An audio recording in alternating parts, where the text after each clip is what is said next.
नमस्कार दोस्तों, नम्रता संस्कृत क्लासेस में आप सभी का स्वागत है। आज हम संस्कृत के शब्द रूपों के बारे में जानेंगे। जब भी कोई भी संस्कृत भाषा से परिचित होता है तो उसके मन में या उसके दिमाग में ये ख्याल जरूर आता है कि यदि हम संस्कृत पढ़ेंगे तो हमें शब्द रूप और धातु रूप यानी रूपों को याद करना पड़ेगा। ये हर व्यक्ति के मन में आता है यदि वो संस्कृत नहीं जानता है, और जब वो संस्कृत पढ़ना चालू करता है तो वो सोचता है कि अब हमें शब्द रूप और धातु रूप याद करने पड़ेंगे, और संस्कृत में जो शब्द रूप और धातु रूप होते हैं वो बहुत कठिन होते हैं और हम इनको याद कैसे कर पाएंगे। तो इस तरीके के जो विचार हैं वो उस व्यक्ति के मस्तिष्क में आते हैं, परंतु ऐसा बिल्कुल भी नहीं है। आप शब्द रूपों को और धातु रूपों को दोनों को ही आसानी से याद कर सकते हैं, और अगर आप याद ना भी करना चाहें तो बिना याद किए ही उन्हें याद कर सकते हैं, उसके प्रयोग को, उसके प्रयोजन को जान सकते हैं। तो आज के हम इस चैप्टर में शब्द रूपों से परिचित होंगे और शब्द रूप किस तरीके से बनते हैं, शब्द रूपों का प्रयोग कैसे होता है, ये सब कुछ जानेंगे। और सबसे महत्वपूर्ण बात कि हम बिना याद किए ही शब्द रूपों को कैसे याद रखना है, ये भी हम इसमें जानेंगे। अगर आप यूपी टेट और सुपर टेट की तैयारी कर रहे हैं तो बस आप इसको चैप्टर को एक बार देख लीजिए तो आपको शब्द रूपों का स्मरण अपने आप ही हो जाएगा। तो सबसे पहले हम ये जानते हैं कि शब्द क्या होता है, ठीक है ना। शब्द क्या होता है और उसके रूप जो हैं, शब्द के रूप जो हैं वो संस्कृत में कैसे चलते हैं। पॉइंट नंबर 1 में ये बताया गया है कि संस्कृत भाषा में केवल शब्दों का प्रयोग आप नहीं कर सकते हैं, ठीक है। सबसे पहले क्या होता है, शब्द क्या होता है। तो शब्द जो होता है वो वर्णों का मेल होता है। शब्द जो होता है वो वर्णों के मेल से बनता है। जैसे यहाँ पे राम शब्द दिया हुआ है तो राम शब्द जो है वो 4 वर्णों के मेल से बना हुआ है। र, फिर आ, फिर म, फिर ह्रस्व अ। तो इन 4 वर्णों के मेल से ये राम शब्द बना हुआ है। तो वर्णों के मेल को तो शब्द कहते हैं, लेकिन एक चीज़ और आती है इसमें कि जो शब्द बन गया, अब राम शब्द जो बन गया वो शब्द तभी कहलाएगा जब उसका कोई अर्थ हो। अर्थात यदि शब्द का कोई अर्थ नहीं होगा तो हम उसको शब्द नहीं कह सकते। तो यहाँ पे राम शब्द का अर्थ है रम्यते योगिनो यस्मिन, अर्थात योगी लोग जिसमें निवास करते हैं उसको हम राम कहेंगे। तो राम शब्द का अर्थ तो ये हो गया कि योगी लोग जिसमें निवास करते हैं। तो शब्द जो होता है उसका कोई ना कोई अर्थ होता है। ये तो शब्द की डेफिनेशन हो गई। अब जब हम संस्कृत भाषा को बोलचाल में प्रयोग करते हैं तो वहाँ पे हम शब्द का प्रयोग नहीं कर सकते हैं। बोलचाल में प्रयोग करना हो या लिखना हो तो केवल हम शब्द का प्रयोग नहीं कर सकते, ठीक है। तो इस भाषा में क्या होता है, इस भाषा में पदों का प्रयोग होता है। आप केवल शब्द का प्रयोग नहीं कर सकते तो किसका प्रयोग करेंगे, इस भाषा में पदों का प्रयोग होता है। जैसे कि यहाँ पे राम शब्द है केवल, और पद क्या होता है, ये एग्जाम्पल दिया है जैसे रामः, ठीक है। दोनों में अंतर आप देख ही रहे होंगे। यहाँ पर जो राम है इसमें विसर्ग नहीं है, केवल ये राम जो है ये संस्कृत का एक शब्द हो गया। अब जब हमने इसमें विसर्ग लगा दिया, ठीक है, राम शब्द में जब विसर्ग लगा दिया तो ये हो गया पद। तो जब हमें शब्दों का प्रयोग करना है, शब्दों को बोलना है, तो हम पद में प्रयोग करके ही उसका प्रयोग कर सकते हैं। तो यहाँ पे राम में जो विसर्ग लग गया, अब ये राम शब्द जो है ये पद बन गया। विसर्ग लगने के बाद ये राम शब्द जो है पद बन गया। तो अब हम इस रामः शब्द का, इस रामः पद का हम वाक्य में प्रयोग कर सकते हैं, यानी रामः इस पद का प्रयोग कर सकते हैं। संस्कृत भाषा में कहा भी गया है कि अपदम न प्रयुंजीतः, अर्थात अपद का प्रयोग ना करें, मतलब बिना पद के किसी भी शब्द का आप प्रयोग ना करें। अगर आपको शब्द का प्रयोग करना है तो पद युक्त शब्द का ही आप प्रयोग करेंगे। तो ये तो पद के बारे में हमने जान लिया। अब शब्द के बारे में जान लिया, शब्द और पद के बारे में। अब हम अच्छे से जानेंगे कि पद आखिर होता क्या है जिसका ये प्रयोग करने की बात कर रहे हैं। तो पद क्या है, हम पद को जान लेते हैं। सुप और तिंग प्रत्यय जिसके अंत में हो वही पद कहलाता है। अर्थात प्रत्यय आप जानते ही हैं, ठीक है। प्रत्यय क्या होता है, जो शब्द के बाद में लगता है वो प्रत्यय होता है, और शब्द के बाद में लग के वो उस शब्द में परिवर्तन कर देता है उस शब्द के अर्थ में। तो ये तो प्रत्यय होते हैं। तो संस्कृत में सुप और तिंग ये 2 प्रकार के प्रत्यय होते हैं। शायद आपने पहली बार सुना होगा सुप और तिंग, ठीक है। तो सुप और तिंग प्रत्यय जिस शब्द के अंत में हो वही पद कहलाता है, और वही पद वाक्य में प्रयोग करने के योग्य है, ठीक है। तो सुप और तिंग ये 2 प्रत्यय होते हैं, ये जिसके अंत में होंगे वही पद कहलाएगा। शब्द रूपों में संस्कृत में दो प्रकार के रूप होते हैं, ये मैं पहले ही बता चुकी हूँ, शब्द रूप और धातु रूप। तो शब्द रूपों में 21 सुप प्रत्यय होते हैं और धातु रूपों में 18 तिंग प्रत्यय होते हैं। ठीक है, तो शब्द रूपों में जो सुप प्रत्यय होते हैं आपके वो कितने होते हैं 21, और धातु रूपों में तिंग प्रत्यय होते हैं वो होते हैं 18। अब एक शब्द आपको सुनने में आएगा सुबंत और तिगंत, ये सुनने में आता है कई बार, तो इसको जान लीजिए। सुप प्रत्यय जिसके अंत में हो, अर्थात जिस शब्द के अंत में सुप प्रत्यय हो उसको हम कहते हैं सुबंत। ठीक है, यहाँ पे सुप है, सुप, और आगे है अंत। आपने संधि पढ़ी थी झलाम जछोनते, उससे क्या हो जाएगा, प जो पहला है उसके तीसरा हो जाएगा, तो सुबंत यहाँ पे संधि हो गई है। तिंग प्रत्यय जिसके अंत में हो उसे तिगंत कहते हैं। ठीक है, तो तिंग प्रत्यय जिसके अंत में हो उसे तिगंत कहते हैं। अब हम यहाँ पे जानते हैं कि पद के प्रकार। ठीक है, पद के प्रकार कितने होते हैं संस्कृत भाषा में? पद जो होते हैं वो दो प्रकार के होते हैं, एक पद होता है सुबंत और एक होता है तिगंत, जिसको हम जान चुके हैं कि सुबंत क्या होता है, तिगंत क्या होता है। तो पद जिसकी चर्चा हो रही थी कि पद का ही प्रयोग आप संस्कृत भाषा में करें, तो वो पद कितने प्रकार के होते हैं? तो वो पद होते हैं दो प्रकार के। ठीक है, दो प्रकार के होते हैं, सुबंत और तिगंत। यदि हम इसको और गहराई से जाने तो ये पद के प्रकार जो होते हैं वो 4 प्रकार का होता है, क्योंकि सुबंत 3 प्रकार का होता है। सुबंत जो होता है वो 3 प्रकार का होता है, नाम, उपसर्ग और निपात। नाम का मतलब होता है किसी भी वस्तु का नाम, नाम अर्थात संज्ञा। संसार में जितनी वस्तुएं दिखाई दे रही सबका कोई ना कोई नाम होता है, तो नाम संज्ञा सुबंत में आता है। उपसर्ग, जो उपसर्ग होते हैं जो शब्दों के आगे जुड़ता है, ठीक है, वो उपसर्ग भी सुबंत में आता है। और निपात, कुछ शब्द ऐसे होते हैं संस्कृत में जो निपात होते हैं, अर्थात जिनके रूप नहीं चलते हैं, तो वो निपात शब्द भी सुबंत में आते हैं। तो सुबंत 3 प्रकार के होते हैं और तिगंत जो है वो एक ही प्रकार का होता है, जिसे क्रियापद कहते हैं। तिगंत का मतलब मैं आपको यहाँ बताती हूँ, जैसे अभी हम धातु रूप पढ़ेंगे तो धातु रूप आप जरूर जानते होंगे, पठती, पठता, पठंती। ठीक है, तो ये तरीके, ये जो होता है ये क्रियापद होते हैं, और क्रियापद जो आता है वो तिगंत में आता है। तो इस प्रकार पद के अगर स्थूल तौर पर देखा जाए, मोटे तौर पर देखा जाए तो 2 प्रकार होते हैं, और अगर थोड़ा हम सूक्ष्म तरीके से जाएं तो पद जो है वो 4 प्रकार का होता है। ठीक है, तो ये हो गया पद के प्रकार। तो अब मेरे ख्याल से आप लोग पद के बारे में जान ही गए होंगे कि पद क्या होता है। ठीक है, तो पद वही होता है, सुबंत और तिगंत ये दोनों पद होते हैं। तो अभी हम शब्द रूपों के बारे में बात कर रहे हैं, और शब्द रूपों में 21 सुप प्रत्यय होते हैं। ठीक है, अब हम आते हैं जो हमारा मेन टॉपिक है, शब्द रूप। ठीक है, तो शब्द रूप में क्या होता है, 21 प्रत्यय होते हैं। वो 21 प्रत्यय कौन कौन से होते हैं? तो शब्द रूप का नाम सुनते ही आपके मन में एक राम शब्द के रूप जो है वो बहुत ही फेमस है। तो राम शब्द के रूप आपके मस्तिष्क में आ जाते होंगे कि भाई राम शब्द के जो रूप होते हैं वो इस प्रकार से होते हैं। ठीक है, विभक्ति होती है, 7 प्रकार की विभक्तियाँ होती हैं संस्कृत में, 3 वचन होते हैं संस्कृत में। कोई भी शब्द है तो वो 7 प्रकार की विभक्तियों में प्रयुक्त होता है और 3 वचनों में प्रयुक्त होता है। ठीक, तो राम शब्द जो है तो रामः, रामौ, रामः, इस प्रकार से इसके रूप चलते हैं। तो यहाँ पे जो रूप चलते हैं, ये रूप क्यों चलते हैं इसको हम जानेंगे कि जो सुप प्रत्यय होते हैं वो 21 प्रकार के होते हैं। ठीक है, 7 विभक्तियाँ होती हैं और 3 वचन होते हैं। तो तीनों 7 विभक्तियों में और 3 वचनों में एक एक को यदि हम गिने तो 7 3 21, इस प्रकार से जो है 21 प्रत्यय होते हैं। कौन कौन से होते हैं वो 21 प्रत्यय? वो शब्द रूपों के 21 प्रत्यय जो हैं वो इस प्रकार हैं। ठीक है, प्रथमा व्यक्ति में सु प्रत्यय होता है, प्रथमा व्यक्ति के द्विवचन में अ प्रत्यय होता है, बहुवचन में जस प्रत्यय होता है, द्वितीय विभक्ति में अम प्रत्यय होता है, फिर आउट होता है, फिर शस होता है, तृतीया में टा होता है, भ्याम होता है, भिस होता है, चतुर्थी में ङे होता है, भ्याम होता है, फिर भ्यस होता है, पंचमी में ङसी, भ्याम, भ्यस, षष्ठी में ङस, ओस, आम, सप्तमी में ङी, ओस, सुप। इस प्रकार के ये 21 प्रत्यय होते हैं।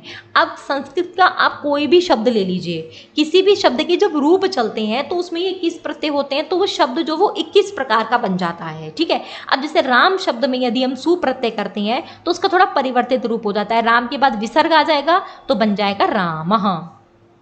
ठीक है, राम में ये पहला वाला अगर प्रत्यय हम करेंगे सु प्रत्यय तो रामः बनेगा। दूसरा वाला प्रत्यय क्या था, औ था। दूसरा वाला प्रत्यय यदि हम देखें तो औ था। ठीक है, अब राम में औ जोड़ दिया तो रामौ बन गया। तीसरा प्रत्यय जो है वो है जस, जस का आ बचता है। ठीक है, ये थोड़ा परिवर्तन हो जाता है, ये चीज़ें जो है हट जाती हैं, ज और सा हट जाता है, उसकी जगह पे आ जाता है। ठीक है, तो यहाँ पे क्या हो जाएगा रामाः। तो ये एक तरीका है कि जब भी हम शब्द रूप पढ़ते हैं कि भाई शब्दों के रूप क्यों चलते हैं संस्कृत में, यदि आपके दिमाग में कभी ये प्रश्न आता है तो उसका आंसर यही है कि 21 प्रत्यय होते हैं, सुप प्रत्यय, और वो 21 सुप प्रत्यय हर शब्द के अंत में लगते हैं, इसलिए हर शब्द का रूप जो है वो संस्कृत भाषा में चलता है। ठीक है, तो ये प्रत्यय जिसके अंत में होते जाते हैं, तो जिस शब्द के अंत में ये प्रत्यय जुड़ते जाते हैं तो उस शब्द के रूप बनते जाते हैं।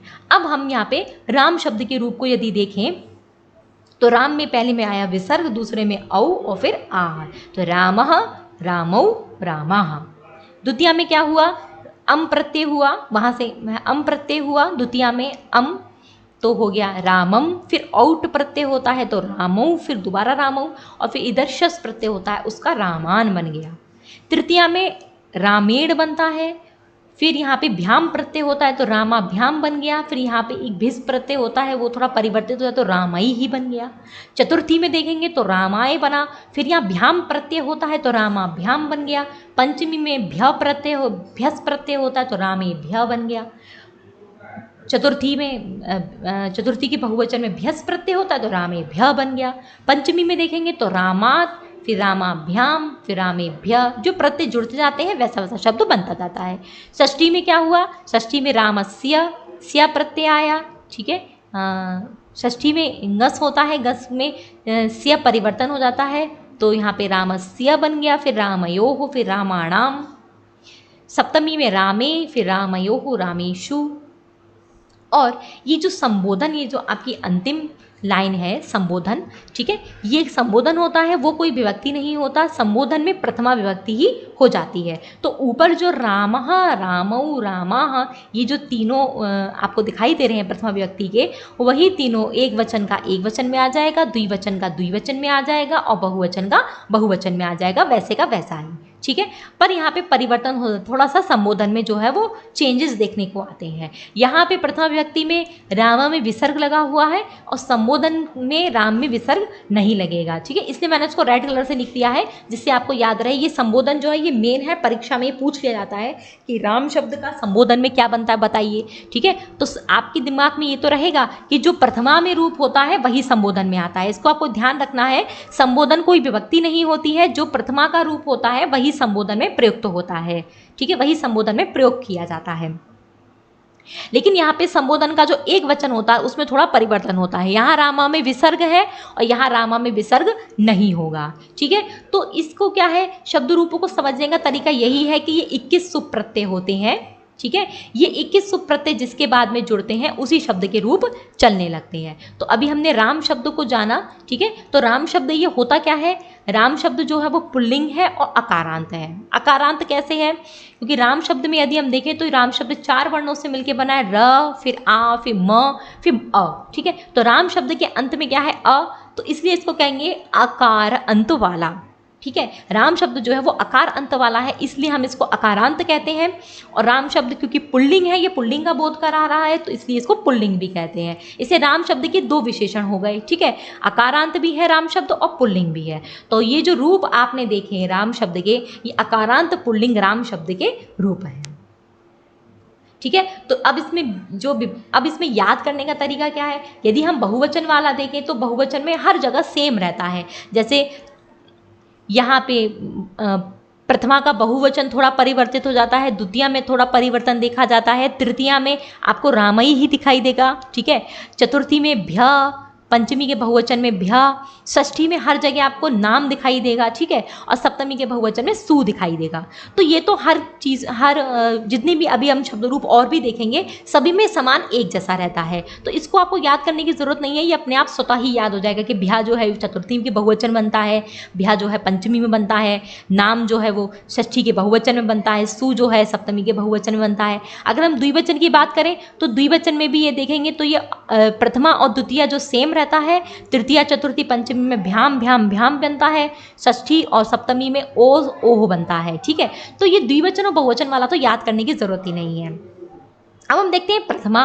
तो प्रथमा में यहाँ पे प्रथमा में ही थोड़ा हमें समझने की जरूरत है। ठीक है। तो रामः बनता है, द्वितीया में म आता है, तृतीया में एन आया है, चतुर्थी में आय आया है, पंचमी में आत आया है, षष्ठी में स्या आया है, सप्तमी में रामे, और संबोधन में विसर्ग नहीं है। तो इस तरीके से ये राम शब्द के जो रूप हैं।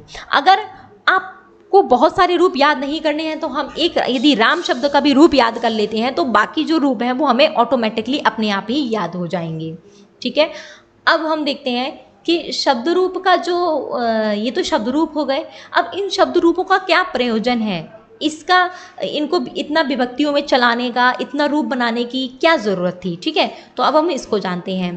तो शब्द रूप जो होते हैं ये विभक्ति के अर्थ को बताते हैं। जैसे आपने यहाँ देखा, विभक्ति प्रथमा विभक्ति है, द्वितीय विभक्ति है, तृतीय विभक्ति, चतुर्थी। तो जो विभक्तियाँ हैं, शब्द रूप जो होते हैं वो विभक्ति के अर्थ को बताते हैं। ठीक है। और शब्द रूपों की ये जो शब्द रूप हैं, ये रामः, रामौ, रामः, इनका अर्थ क्या होता है। ठीक है। तो शब्द रूपों की हिंदी को समझने के लिए हम हिंदी के कारक चिन्हों का प्रयोग करके हम शब्द रूपों की हिंदी को समझ सकते हैं। जैसे संस्कृत में ये जितनी भी विभक्तियाँ होती हैं, प्रथमा विभक्ति, द्वितीय विभक्ति, ये हिंदी के कारकों को बताती हैं। ठीक है। कारक को बताती हैं। जैसे प्रथमा विभक्ति है तो वो कर्ता कारक को बताएगी। ठीक है। द्वितीय विभक्ति है तो वो कर्म कारक को बताएगी। कर्म कारक का चिन्ह होता है को, कर्ता कारक का चिन्ह होता है ने। तृतीय विभक्ति है वो करण कारक को बताएगी। करण कारक का चिन्ह होता है से, के द्वारा। चतुर्थी विभक्ति जो है वो संप्रदान कारक को बताएगी। संप्रदान कारक का चिन्ह होता है को और के लिए, दोनों ही चिन्ह होते हैं संप्रदान कारक के।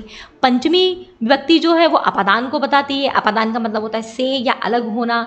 षष्ठी विभक्ति जो है वो संबंध को बताती है, का, की, के, रा, री, रे, ना, नी, ने, इस तरीके से। सप्तमी विभक्ति अधिकरण को बताती है। अधिकरण का चिन्ह होता है में, पे, पर। ठीक है। संबोधन जो होता है वो संबोधन को ही बताता है। तो संबोधन में हम हे, अरे, भो, इस तरीके से किसी को पुकारते हैं तो संबोधन को ही बताता है। अब क्या होता है कि बहुत सारे लोगों को ये नहीं पता होता कि शब्द रूपों का प्रयोग कैसे करना है। ठीक है। तो प्रथमा विभक्ति जो है वो कर्ता का चिन्ह बताती है। तो पहला जो बालकः, बालकौ, बालकाः, ये जो रूप चले प्रथमा विभक्ति में, अब इसका अर्थ क्या होगा हिंदी में। ठीक है। तो इसका अर्थ होगा हिंदी में, प्रथमा विभक्ति कर्ता को बताती है तो बालकः शब्द का अर्थ आप ले सकते हैं लड़का या लड़के ने। ठीक है। बालकऊ का अर्थ हो जाएगा दो लड़कों ने, क्योंकि द्विवचन है। और बालकाः का अर्थ हो जाएगा लड़कों ने, अर्थात बहुत से लड़कों ने। ठीक है। अब द्वितीया में आए तो द्वितीया जो है वो कर्म कारक को बताता है। तो द्वितीया में जो रूप चलते हैं बालकम, बालकऊ, बालकान। ठीक है। तो ये द्वितीया के जो रूप होते हैं इसका क्या अर्थ होगा, बालकम माने लड़के को। ठीक है। किसी लड़के को। बालकौ द्विवचन का हो गया तो दो लड़कों को। बालकान तो बहुत से लड़कों को। तृतीय विभक्ति है, तृतीय विभक्ति कर्ण को बताती है। कर्ण का चिन्ह होता है से या के द्वारा। तो तृतीय में आपका जो रूप है वो चलते हैं बालकेन, बालकाभ्याम, बालकैहि। यानी बालकेन का मतलब होता है बालक, लड़के से या लड़के के द्वारा। बालकाभ्याम दो लड़कों से, दो लड़कों के द्वारा। बालकैहि लड़कों से या लड़कों के द्वारा। चतुर्थी किसको बताती है, चतुर्थी बताती है संप्रदान को। संप्रदान का चिन्ह होता है को अथवा के लिए। ठीक है। तो चतुर्थी संप्रदान में क्या, चतुर्थी में क्या रूप बनता है, बालकाय, बालकाभ्याम, बालकेभ्य। तो इसका अर्थ हो जाएगा, बालकाय का अर्थ हो जाएगा लड़के को या लड़के के लिए। दो बालकाभ्याम दो लड़कों को या दो लड़कों के लिए। बालकेभ्य लड़कों को या लड़कों के लिए। पंचमी में देखेंगे तो पंचमी क्या होता है, वो अपादान को बताता है। अपादान का मतलब से या अलग होना। तो बालकाद, बालकाभ्याम, बालकेभ्य पंचमी में बनेगा। बालकाद का मतलब है लड़के से, बालकाभ्याम का मतलब दो लड़कों से, बालकेभ्य का मतलब लड़कों से। षष्ठी जो है वो संबंध को बताती है। संबंध मतलब काकी के, किसी से संबंध है। जैसे बालकस्य, बालकयोः, बाल का नाम षष्ठी के रूप चलेंगे तो बालकस्य का अर्थ मतलब क्या होगा, लड़के का या लड़के की या लड़के के। बालकयोः का मतलब दो लड़कों का, की के। बाल का नाम मतलब लड़कों का, की के, बहुत से लड़कों का। ठीक है। सप्तमी में क्या होता है, सप्तमी अधिकरण को बताती है। अधिकरण का चिन्ह होता है मे, पे, पर। तो बालके, बालकयोः, बालकेषु, ये सप्तमी में बनेगा। तो इसका अर्थ है बालके मतलब लड़के में, लड़के पर। बालकयोः मतलब दो लड़कों में। बालकेषु मतलब बहुत से लड़कों में। संबोधन को बताता है। जैसे आपको पुकारना हो तो हे बालक, देखिए विसर्ग नहीं है यहाँ पे। ठीक है। हे बालकों, दो लड़कों को पुकारना हो, बहुत से बालकों को पुकारना हो तो हे बालकाः। तो इस तरीके से शब्द रूपों का प्रयोजन क्या होता है, शब्द रूपों का क्या अर्थ हमें निकालना है, तो ये हमने समझ लिया। शब्द रूपों का अर्थ निकालने के लिए कोई बहुत ज़्यादा मेहनत आपको नहीं करनी है, बस आपको ये समझना है कि प्रथमा व्यक्ति कर्ता के अर्थ को बताती है, तो यहाँ पे जब प्रथमा व्यक्ति के रूप होंगे तो उसमें आपको ने लगा देना है, द्वितीय में आपको को लगा देना है, तृतीया में आपको से के द्वारा लगा देना है, चतुर्थी को समझने के लिए संप्रदान का चिन्ह को के लिए लगा देना है, ऐसे अपादान में से, संबंध में का की के, अधिकरण में में पर। तो ये तो शब्द रूपों का क्या अर्थ होता है, किस तरीके से हमें हिंदी में उसका अर्थ समझना है, ये हो गया। अब शब्द रूप जो होते हैं वो संस्कृत में कई प्रकार के होते हैं, कई प्रकार के शब्द रूप होते हैं। यहाँ मैंने थोड़ा आपको समझाने के लिए इसको दो तरीके से डिफाइन कर दिया है कि शब्द रूप जो होते हैं वो एक स्वर अंत वाले होते हैं, एक व्यंजन अंत वाले होते हैं, ठीक है। जैसे कोई शब्द है उसके अंत में आ है तो उसको हम कहेंगे अकारांत, जैसे राम शब्द हो गया। कोई शब्द है उसके अंत में आ है, जैसे रमा, लता, सीता, तो वो शब्द आकारांत हो गया, ठीक है। और अगर कोई शब्द है जिसके अंत में ई है, जैसे हरि है, तो इकारांत हो गया। अर्थात जिस शब्द के अंत में जो स्वर हो उसे उसी अंत वाला कहेंगे, ठीक है। तो इस प्रकार से ईकारांत, उकारांत, ऊकारांत, ऋकारांत, ठीक है, ह्रस्व ऋकारांत, दीर्घ ऋकारांत, एकारांत, ऐकारांत, ओकारांत, औकारांत। तो इस तरीके से स्वर अगर किसी के शब्द के अंत में हो तो वो स्वर अंत वाले शब्द कहलाते हैं, ठीक है। अगर किसी शब्द के अंत में व्यंजन हो तो वो व्यंजन अंत वाले कहलाते। जैसे अगर त किसी शब्द के अंत में है, जैसे भगवत, भगवत शब्द उसके अंत में त है तो वो तकारांत कहलाएगा। राजन शब्द है उसके अंत में न है तो वो नकारांत शब्द कहलाएगा, राजन। यशस शब्द है संस्कृत में, यशस, मनस, इसके अंत में स है तो वो सकारांत शब्द कहलाएगा। इस प्रकार से व्यंजन अंत वाले जो शब्द होते हैं वो तकारांत, नकारांत, सकारांत, जो भी व्यंजन अंत में हो वो कहलाते हैं। तो ये संस्कृत में प्रकार हो गए। अब संस्कृत में जो शब्द होते हैं वो तीनों लिंगों में होते हैं, जो पुल्लिंग में भी शब्द होते हैं, स्त्रीलिंग में भी होते हैं, नपुंसक लिंग में भी होते हैं, ठीक है। तीनों लिंगों में जो है संस्कृत में शब्द होते हैं। अब आपके पाठ्यक्रम में अर्थात यूपी टेट में कितने शब्द रूपों को शामिल किया गया है, ठीक है। तो आपके पाठ्यक्रम में इन 7 प्रकार के शब्द रूपों को शामिल किया गया है। तो आपके पेपर में जो प्रश्न आएंगे वो इन्हीं 7 शब्द रूपों से आएंगे। इसके अतिरिक्त आपको कोई भी शब्द रूप देखने की ज़रूरत नहीं, क्योंकि सिलेबस में जितना होता है उतना ही पूछा जाता है। ये सिलेबस अभी शायद मेरे ख्याल से 2018 में जो परिवर्तित हुआ था उसी के अनुरूप है ये। तो इसमें कितने प्रकार के आपके शब्द रूप दिए, जैसे अकारांत पुल्लिंग, तो अकारांत पुल्लिंग शब्द जो था वो राम था, जो अभी हम देख चुके हैं, ठीक है। अकारांत पुल्लिंग शब्द राम है, ठीक है, तो राम शब्द को हम देख चुके हैं। अब अकारांत पुल्लिंग जितने भी शब्द होंगे सारे राम की तरह, जैसे कृष्ण शब्द हो गया, सुरेश हो गया, इंद्र हो गया, रमेश हो गया, महेश हो गया। तो ये सारे शब्द क्या है, इन सब सारे शब्दों के अंत में आ रहा है, ठीक है। तो ये सारे शब्द आपके अकारांत पुल्लिंग हो जाएंगे। तो अकारांत पुल्लिंग राम शब्द को हम देख चुके हैं, ठीक है। अब सेकंड नंबर पर आता है अकारांत स्त्रीलिंग शब्द, ठीक है, जैसे रमा, सीता। अकारांत नपुंसक लिंग शब्द, ये एक एक करके हम देखेंगे। तो यही आपके सिलेबस में है, ठीक है। इकारांत स्त्रीलिंग शब्द है, उकारांत पुल्लिंग, ऋकारांत पुल्लिंग और ऋकारांत स्त्रीलिंग, इतने शब्द हैं आपके, ठीक है। तो पहला हम देख चुके हैं, दूसरा हम देखते हैं आकारांत स्त्रीलिंग लता शब्द के रूप, ठीक है। तो लता शब्द क्या है, लता शब्द के अंत में आ आया है इसलिए हमने इसको आकारांत कह दिया, और लता शब्द क्या है, स्त्रीत्व को बताता है तो इसलिए स्त्रीलिंग हो गया। अब इसको याद करने के लिए क्या करना है, इसको थोड़ा सा हम ऊपर के देखें तो लता शब्द जो है, लता, लते, लता, इस तरीके से इसके रूप चलेंगे। द्वितीया में म जो है द्वितीया के एक वचन में जरूर होता है, तो लताम, लते, लता, ये द्विवचन का हो गया। तृतीया का आपको रूप में बनेगा लतया, ये बदल गया, राम की तरह इसके रूप नहीं चलेंगे, ठीक है। लतया, लताभ्याम, लताभि। चतुर्थी में लतायै, लताभ्याम, लताभ्यः।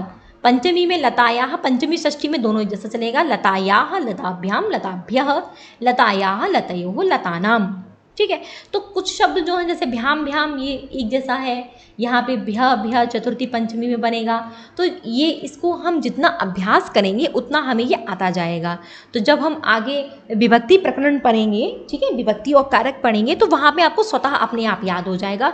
तो यहाँ पे बस आप केवल देख लीजिए कि रूप कैसे चलता है। ये जो रेड कलर से लिखा हुआ है मैंने, ये इंपॉर्टेंट है, जो पूछा जा सकता है। तो चतुर्थी में लता यही बनता है। सप्तमी में यदि बात करें तो लतायाम, लतयोः, लतासु बनेगा, ठीक है। संबोधन में हे लते हे लते हे लता। संबोधन में जो रूप होता है वो हर बार परिवर्तित हो जाता है। जैसे मैंने आपको बताया कि जो प्रथमा का रूप होता है वही संबोधन में आता है, ठीक है। तो प्रथमा में क्या है, लता लते लताहा, तो संबोधन में भी लता लते लताहा आना चाहिए, पर संबोधन का जो एक वचन है उसमें रूप थोड़ा बदल जाता है। तो यहाँ पे क्या हो गया, हे लते आ गया, ठीक है। तो स्त्रीलिंग में क्या हो गया, लता की जगह लते हो गया। इसी प्रकार सीता, कन्या, बालिका, रमा, ये सारे शब्द भी आकारांत है, इनके रूप भी ऐसे ही चलेंगे, ठीक है। तो सीता का संबोधन में क्या बन जाएगा, सीते, कन्या का कन्ये, बालिका का बालिके, इस तरीके से। तो ये हो गए आकारांत स्त्रीलिंग शब्द, ठीक है। अब इसमें आकारांत, इसमें अम्बा शब्द भी आता है। अम्बा का मतलब होता है माँ, ठीक है, माँ को हम अम्बा कहते हैं। तो अम्बा शब्द का संबोधन, अम्बा शब्द के रूप बिल्कुल इसी की तरह चलेंगे, ठीक है, लता के तरह ही चलेंगे। पर अम्बा का जो संबोधन है उसमें हे अम्ब बनता है, तो इसको आप याद करें, ये पेपर में आपका पूछा जा सकता है, ठीक है। अब हम आ जाते हैं तीसरे पे, अकारांत नपुंसकलिंग फल शब्द के रूप, ठीक है।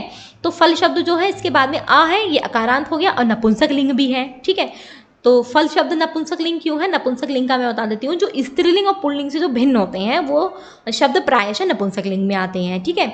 या निर्जीव जो चीज़ें होती हैं वो भी नपुंसक लिंग में आता है। तो फल जो है वो निर्जीव है, उसमें कोई प्राण तो है नहीं, तो फल शब्द जो है वो नपुंसक लिंग में आया। तो फल शब्द के रूप अगर आपको याद करने हैं तो प्रथमा और द्वितीया याद करें, तृतीया से लेके संबोधन तक तो ये राम की तरह ही रूप चलते हैं, ठीक है।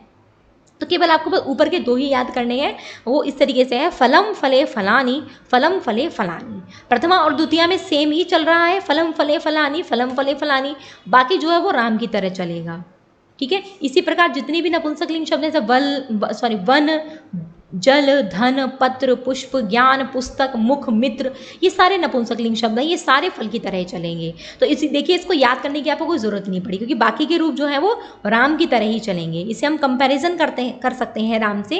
जैसे राम का रूप है रामेण रामाभ्याम रामैहि, रामाय रामाभ्याम रामेभ्यः, रामात रामाभ्याम रामेभ्यः। तो राम के रूप भी इसी प्रकार चलते हैं। तो ये भी हमारा हो गया। अब हम आगे आते हैं ईकारांत स्त्रीलिंग नदी शब्द के रूप, ठीक है। यहाँ जो नदी शब्द है इसमें दीर्घ ई की मात्रा है, दिखाई दे रही है, तो इसलिए इसको हम बोलेंगे ईकारांत। नदी शब्द स्त्रीलिंग है क्योंकि स्त्रीत्व को बताता है ये, तो स्त्रीलिंग हो गया। अब नदी शब्द के रूप जो है वो थोड़े से अलग चलते हैं, ठीक है। अगर हमें देखना जाए तो अगर आपको रूप याद करने की, अब ये से रामौ रामौ की तरह यहाँ पे द्विवचन हो गया, भ्याम भ्याम भ्याम, ये तृतीया चतुर्थी पंचमी में भ्याम वाला बनता है, ठीक है। और ये भ्या भ्या वाला चतुर्थी पंचमी बनता है। तो काफ़ी कुछ जो नाम है, सु है, ये सब एक जैसा ही होता है। यदि द्विवचन और बहुवचन वाले जो प्रत्यय होते हैं वो एक जैसे होते हैं।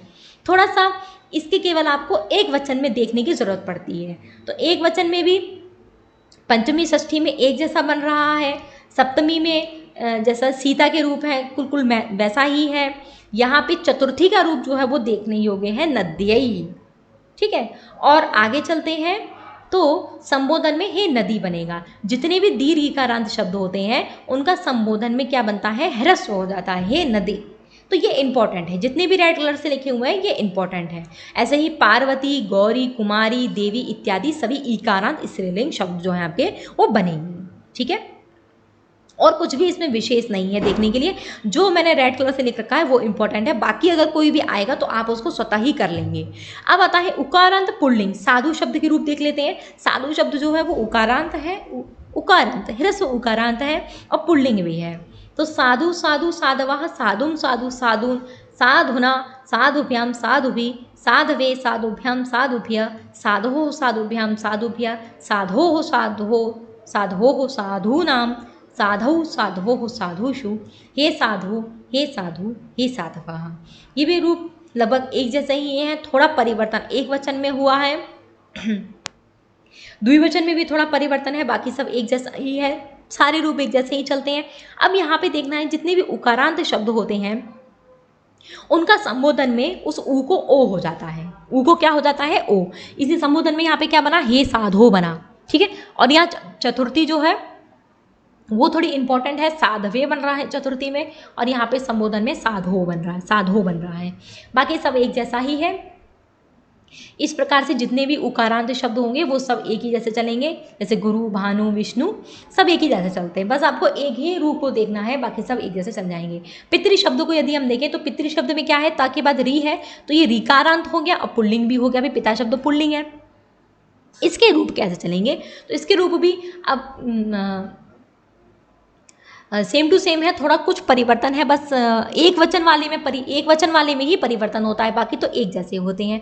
अब यहाँ पे मैंने राम वाले को थोड़ा जो षष्ठी का बहुवचन उसमें राम आता है, सप्तमी का बहुवचन में सु आता है, ठीक है। राम वाले को मैंने इसलिए रेड कलर से लिखा है क्योंकि इसमें क्या हुआ है, जो ये ता है, ता के नीचे जो री की मात्रा है वो दीर्घ हो गई है, ठीक है। इसको हम देख सकते हैं थोड़ा सा, अगर हम देखना चाहें तो जूम करके देख लेते हैं। हाँ, हर जगह यदि हम देखें तो यहाँ पे देखिए सब जगह ह्रस्वरी की मात्रा है, केवल पितृन, ठीक है, ये द्विवचन का द्वितीया का बहुवचन है और ये षष्ठी का बहुवचन है, इसमें जो है री की मात्रा दीर्घ हुई है। तो राम से पहले अगर कोई भी शब्द आता है तो वो अपने आप दीर्घ हो जाता है, ठीक है, ये आपको ध्यान रखना इंपॉर्टेंट है। राम और नाम, इससे पहले कोई भी शब्द है चाहे वो ह्रस्व हो, वो दीर्घ ही दिखाई देता है, ठीक है, तो इसको आपको याद रखना है, ठीक है। तो पितृनाम में क्या है, दीर्घ हो गया है। चतुर्थी में पित्रे जो है वो आपका इंपॉर्टेंट है, तृतीया का पित्रा भी इंपॉर्टेंट है, और ये पंचमी में पितुहु, षष्ठी में पितु बना है, सप्तमी में पितरी बना है, और संबोधन में हे पिता। ये जो हे पिता है, संबोधन के रूप जो है प्रायशः बहुत ही पूछ लिए जाते हैं, तो संबोधन के हर रूप का आपको ध्यान रखना है, संबोधन में बनता है हे पिता। बाकी तो ठीक ही है। अब आगे आ जाते हैं मातृ शब्द के रूप, ठीक है, मातृ शब्द के रूप। तो मातृ शब्द में क्या है, मातृ शब्द के रूप यदि आपने पिता शब्द के रूप याद कर लिए तो सेम टू सेम वैसा ही मातृ शब्द के रूप है, बस यहाँ पे परिवर्तन क्या है, द्वितीया के बहुवचन में परिवर्तन है, केवल द्वितीया के बहुवचन में परिवर्तन। पिता शब्द के रूप याद कर लिए तो मातृ के अपने आप याद हो जाएंगे, केवल यहाँ पे द्वितीया के बहुवचन में परिवर्तन। यहाँ मातृ में विसर्ग लगा हुआ है और यहाँ पितृ में न है, ठीक है, तो द्वितीया के बहुवचन में न आता है, जैसे रामान, ठीक है, तो पितृन, ठीक है, तो न आएगा तो द्वितीया का बहुवचन है। तो यहाँ पे केवल इसी में परिवर्तन है, यहाँ पे मातृ में केवल विसर्ग आया है, दीर्घ का दीर्घ वैसा का वैसा ही है, ठीक है, जैसे हे पिता है वैसे हे माता है, जैसे पितरे है वैसे ही मातरे है। तो अगर आपने पिता शब्द के रूप याद कर लिए तो माता शब्द के रूप अपने आप याद हो जाएंगे। हाँ, अब एक बात और बतानी है कि राम जो है, तो राम से पहले हर जगह दीर्घ होता है, इसको मैं आपको दिखा देती हूँ प्रैक्टिकली। अब देखिए जैसे साधु है, तो साधु शब्द तो ह्रस्व उकारांत है, ठीक है, छोटा ऊ है, लेकिन नाम के साथ यदि हम जोड़ेंगे तो ये दीर्घ उकारांत हो गया। देखिए हर जगह छोटा ऊ है, नाम के आगे दीर्घ है, और ये द्वितीया वाले में भी दीर्घ है, ठीक है। और देख लेते हैं, जैसे नदी शब्द है, वो तो नदी शब्द तो अपने आप ही दीर्घ है, नदी शब्द तो दीर्घ है। फल को देखें तो फल शब्द में ह्रस्व आ है, लेकिन नाम के आगे दीर्घ आ हो जाएगा। तो इस तरीके से नाम और राम के आगे वाला शब्द जो वो दीर्घ हो जाता है, ठीक है। अब आ जाते हैं ह्रस्व इकारांत पुल्लिंग हरि शब्द के रूप, ठीक है। तो हरि शब्द क्या है, हरि शब्द में देखेंगे तो हरि शब्द में ह्रस्व ई है, तो इसे इकारांत बोलेंगे, इकारांत, और हरि शब्द पुल्लिंग है, हरि का मतलब होता है भगवान विष्णु। हरि शब्द के रूप कैसे चलेंगे, तो हरि ही हरि हरयः, हरिम हरि हरीन, ठीक है, हरिणा हरिभ्याम हरिभि, हरये हरिभ्याम हरिभ्य, हरे हे हरिभ्याम हरिभ्य, हरे हे हर्यो हरिणाम हरिणाम, हरौ हर्यो हरिषु, हे हरे हे हरि हे हरयः, ठीक है। बहुवचन में देखेंगे सेम टू सेम है, द्विवचन में भी सेम टू सेम है, एक वचन में थोड़ा परिवर्तन है, एक वचन में जो है पंचमी षष्ठी में हरे हरे बना है, सप्तमी में हरौ हो गया है, संबोधन में हे हरे हो गया है। जो जितने भी इकारांत शब्द होते हैं उनमें एक ही मात्रा हो जाती है, तो हरे हो गया, और राम में जो है वो दीर्घ हो गया, चतुर्थी वाला जो वो इम्पॉर्टेंट है। तो इस तरीके से यदि आपने देखा होगा तो सारे शब्द रूप जो हैं वो सेम टू सेम ही होते हैं, बस केवल एक वचन वाले रूप ही आपको देखने की ज़रूरत पड़ती है। और जैसे जैसे आप इनका अभ्यास करते जाएंगे वैसे वैसे आपको ये अपने आप याद हो जाएंगे। जब भी हम किसी भाषा की शुरुआत करते हैं, किसी को भाषा को हम समझने की कोशिश करते हैं, तो शुरुआत में हमें थोड़ा सा कठिनाई होती है। भाई कोई भी चीज़ हम नई शुरू करते हैं तो वो अनायास नहीं आती, कोई भी चीज़ है वो हमें अभ्यास से आएगी। अब आपको इसको देख के बिल्कुल भी घबराना नहीं है, जितनी भी मैंने ये रेड कलर से जो लिखे हुए हैं उनको बस आपको ध्यान रखना है, क्योंकि वहाँ पे थोड़ा परिवर्तित होता है, वही परीक्षा में प्रश्न पूछे जाते हैं, ठीक है। अब रही बात अभ्यास की, तो जब हम विभक्ति प्रकरण पढ़ेंगे, अनुवाद में जब हम विभक्ति प्रकरण पढ़ेंगे तो वहाँ पे बार बार इन विभक्तियों का प्रयोग होगा, और बार बार उन विभक्ति के प्रयोग से आपको जो शब्द रूप है वो अपने आप याद हो जाएंगे, आपको याद करने की ज़रूरत नहीं पड़ेगी, ठीक है। तो यहाँ पे अभी हमने समझा हरि शब्द। तो हरि शब्द जैसे ही कवि शब्द भी है, मुनि, ऋषि, यति, रवि, अग्नि, गिरि, ये भी सारे शब्द जो हैं ये इकारांत हैं और पुल्लिंग भी हैं। तो इन सारे शब्दों के रूप भी जो है वो हरि शब्द की तरह ही चलेंगे। ठीक है। तो आज तो हमने ये रूपों के बारे में जाना, रूपों का प्रयोग क्या होता है इसको जाना। तो आज के चैप्टर में इतना ही रखते हैं। और अगर आपको ये वीडियो अच्छी लगी हो तो आप इसको लाइक करें, कमेंट करें, बताएं कैसी लगी आपको और शेयर करें। दूसरी बात, अगर आपने मेरे चैनल को सब्सक्राइब नहीं किया है तो सब्सक्राइब कर लें अगर इसी तरीके की जानकारी जानना आपको अच्छा लगता है। और दूसरी बात, इंपॉर्टेंट बात, ये इस जो हमने अभी पढ़ा है इसकी PDF डिस्क्रिप्शन में दी गई है, वहाँ से आप इसको डाउनलोड कर सकते हैं। तो देखने के लिए बहुत बहुत धन्यवाद। आज के लिए इतना ही।